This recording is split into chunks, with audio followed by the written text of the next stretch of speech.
Welcome to A Friday Reads, where I talk about what I read, what I'm reading, what I hope to get to next. And I went to 7 bookstores, and I got 7 books. So we're going to talk about that. I just went to Chicago this weekend. And if you don't know, Chicago has a boatload of indie bookstores, and it's a very large city. So no matter what neighborhood you end up in, there's like 1 or 2 indie bookstores near you, which is what happened to me as I went to like 5 different neighborhoods in the area. It was a very fun time. And so let's first start, though. I finished 3 things. I'm in the middle of 3 things, and then I have this stack. And yes, I'm still playing Expedition 33, and my goal is to get done with Act 2 today or tomorrow because I need to know things. So I'm working on it. It just takes a lot of time. And then I'm like, wait, I haven't done this thing. Should I do that thing? Like, stuff that are like side questy. Anyways.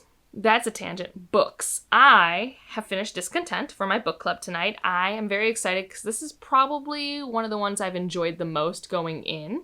So I'm curious how the discussion will go. And per usual, the weather is trash today, so that'll be an enjoyable commute to the bookstore. But I also get to pick up my copy of Slow Gods tonight, so that is exciting. So Discontent, I think last week I was talking about how like it made me uncomfortable how much it reminded me hating and being depressed by work that didn't fulfill me, because that's like the main viewpoint we have from our main character here. But as we get to the end, and I'm going to be vague because I don't want to spoil the end, but let's just say I really liked the ending. I thought the ending's tonal choices were superb, okay? Like absolutely amazing. And I have given this to a friend to read, and he already read it, and he really liked it, and I think Ryan would like it. Like, I think this is accessible, like, sad girl lit fic. I don't actually know if it's sad girl lit fic, but, like, the cover and some of the themes, I think, has overlap with that, like, subgenre of general fiction, which I'm calling it a subgenre at this point. Like, there are cover types and marketing that is done for it. I'm just not well-read in it. But yeah, I'm excited to talk about that tonight. That was an enjoyable experience. It's very short, like 180 pages, which is why I'm, like, kind of vague about it. Like, if you want satire about being a drone in the workforce, it's pretty good. I also remember talking last week, being like, oh, look what I just got. I'll wait to read it till later. I'll wait. No, I've read it already. It's happened. I've read the new Naomi Kritzer. I've done it. It came. I've done it. It was 200 pages. It was a sci-fi thriller. I had a good time. Was it a sci-fi thriller? I don't know. Maybe it's just a thriller that's published by, like, a sci-fi imprint. I'm trying to think of, like, what's fantastical about it, and it's nothing. It's absolutely nothing. So, we have a doctor who was put on trial for providing abortion meds to somebody in North Dakota, and North Dakota has banned it. I don't know if that's actually true as of this moment. Maybe that is the slight dystopian future part, is like maybe it's not quite there yet, but there are states where it is bad, and we are always constantly a state where doctors are afraid to give good medical care because of going on trial. This is not about the trial. Post-trial, she wins. She's trying to get a job in Minnesota right next door, and then she gets kidnapped to be the doctor for this cult.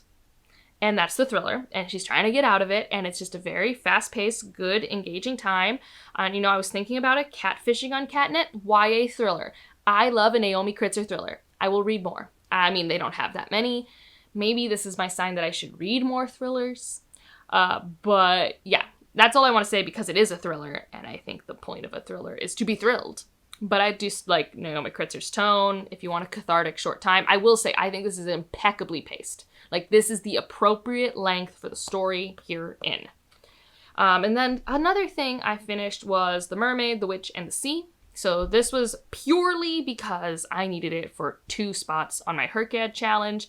And I had heard about it. So back when 2020 was happening and we had quarantine pages, I knew a lot of people reading this book. I didn't think it would really be for me, and I liked it, didn't love it, but I was really happy because it felt familiar in a way that I thought was very comfortable while on vacation. So like when we drove to Chicago, when we took breaks in between going places in our hotel room, this was a nice thing to read. It like wasn't challenging for my brain. It was a unique world to look into. It was easy to root for these characters and be compelled by what's happening. Lots of quiet moments in this story. I thought this was really well written. I think this is a debut, and I would definitely read more from this author, just not in this world, because I don't think I need more in this world. I'd also say it kind of reminded me of Studio Ghibli, especially because, like, of the parts of it and how things just change on a dime. And I associate a lot of Studio Ghibli plot beats of, oh, you're in this new situation, deal with it. Find the whimsy in it, you know, cope with it. This is actually quite a dark book for a YA, if it was a YA book. I actually don't know. I don't know if this was published with a young adult audience in mind. I don't know if it was put there because it has teen characters. I think it, like, works for either audience. I think for me, I did not love it because it felt young adult. I think it's just not my type of story. But it was a good, complete thought. I was able to consume the last hour of it in one sitting. So, you know, not bad. And now I'm in the middle of 3 things. Gender Euphoria, I'm still picking away at it. A couple essays a day, just because I don't want to, like... There's a lot of essays, and I don't know. I feel like just, like, bombarding my brain with, like, 7 million essays at once is, like, doing a disservice to the essays.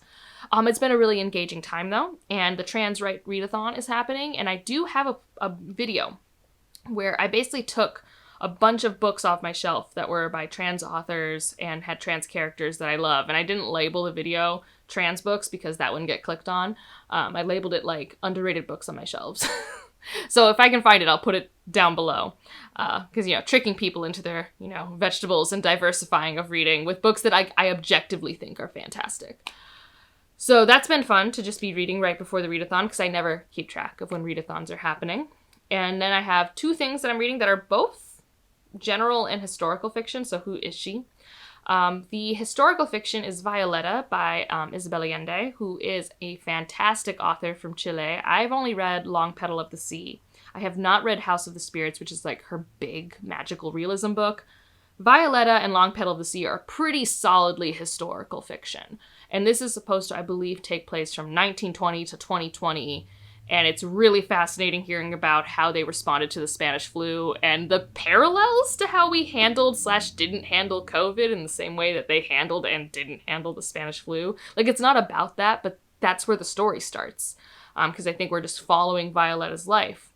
And she is writing these letters to somebody for them to write a book. I think that's like the narrative framing of it, which is interesting because I have this other book that has a very similar narrative framework that I'm reading right now, and that is The Sadness of White Flowers. Is that it? Because if I get Gender Euphoria done and this book done, then I am 1 book away from my quote. And I was doing yard work yesterday because I'm treating myself to paying for a landscaper to, like, set me up on some stuff. But it costs a lot of money to have them clean up, like, debris and leaves. It's like, it's a lot of money I'm willing to spend, but the weather was nice enough yesterday that I was like, well, let me see what I can get done in a few hours, because that's a few hours I'm not paying other people to do work, because it's like a labor, it's like per hour rate. And so while doing that, I listened to the audiobook for this, and it was really engaging, and I'm really liking it, I think. Like, so the main character is this young man, a Jewish boy who was born in Israel but lived in Pennsylvania, and their family moved back, but her mother only moved back if they would teach their son Arab, because she does not feel comfortable with the occupation of Palestine. Because of that, he ends up meeting these 2 Palestinian teenagers, and they become like this tight-knit group of friends, like family-level platonic friends. And he is writing letters to the brother of this pairing while he is incarcerated for an event I don't know anything about yet. And so we're flashbacking to his life, his time with them, him being raised as a Jewish boy in Israel and knowing he would be in the draft and what comes with that. I think it's just really interesting. I'm just very engaged with his thought process, and I'm very curious about how did you end up here. It has some of those classic moments of him really not understanding the difference between being, like, a Palestinian and someone with Israel citizenship, and, like, the different border checks. And yeah, I think it's a good work. I'm enjoying it. I am kind of glad that this readathon, like, had me pick it up, because, like, I truly would have never even seen this book before. So just to be engaged by something that I picked up just because, like, I needed a book with the word sadness in the title. Yeah, it's kind of nice. So that's what I'm reading. right now, and I'm playing Expedition 33, and my goal for today is to finish Act 2. I don't know if I've already said that, but that's my goal. Like, that's all my brain is. I've done that for like 5 hours today, and I want to finish it so I can have answers. That's what I want. So let's get through my stack. So this first book, I actually have heard nothing about it, and it was just translated from Japanese to English this year.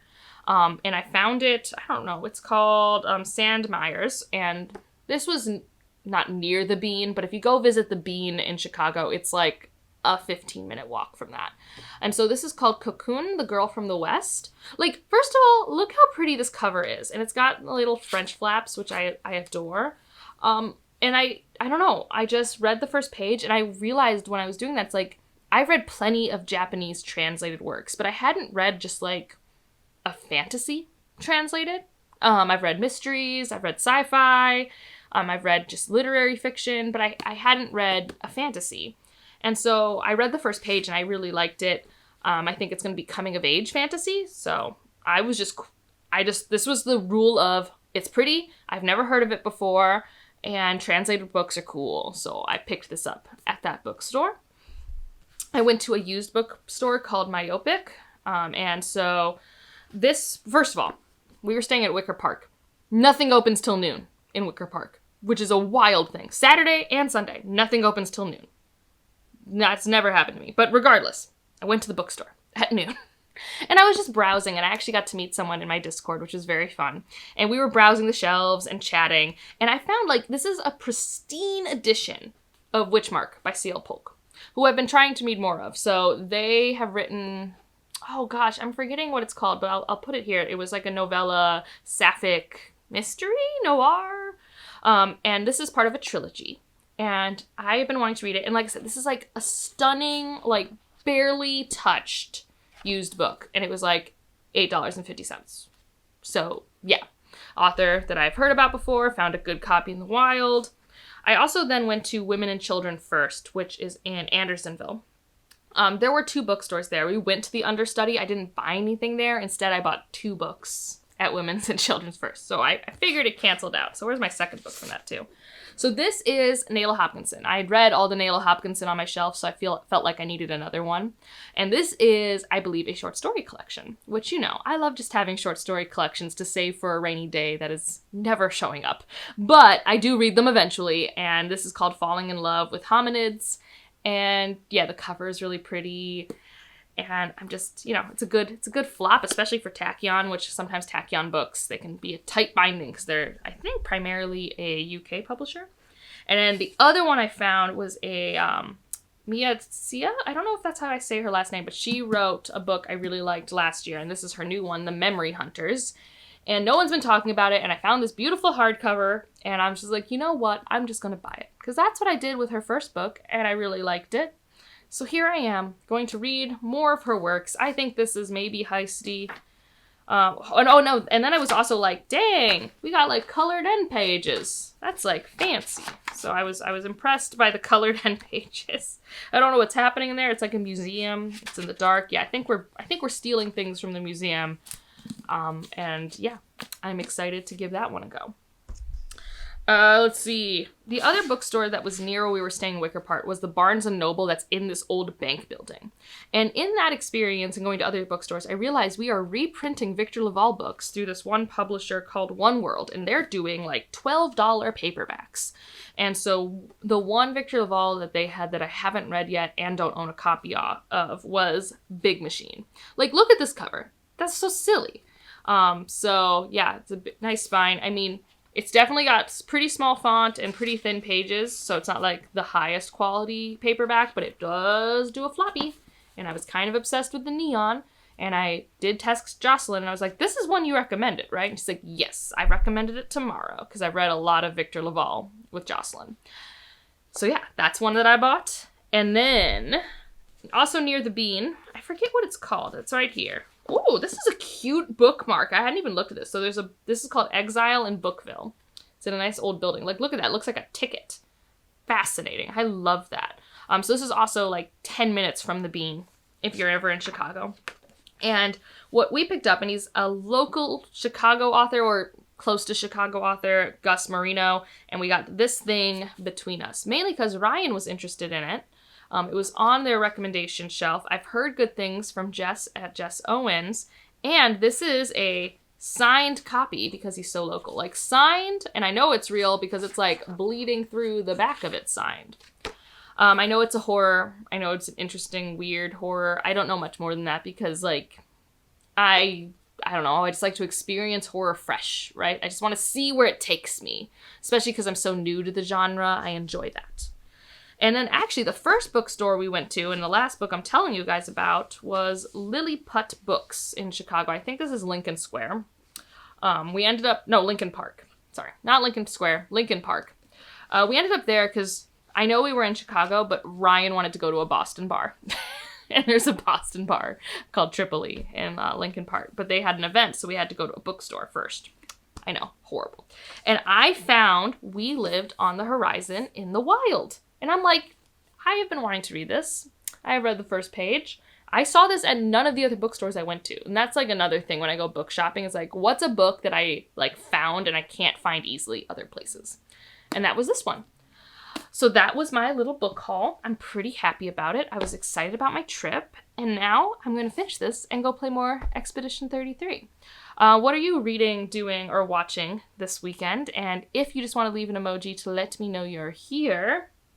Ooh, I do not know. What is a good cover here that I want to have an emoji left for? Let's do a bicycle. And otherwise, like if you liked it, subscribe if you want to, and I'll see you in the next one. Bye.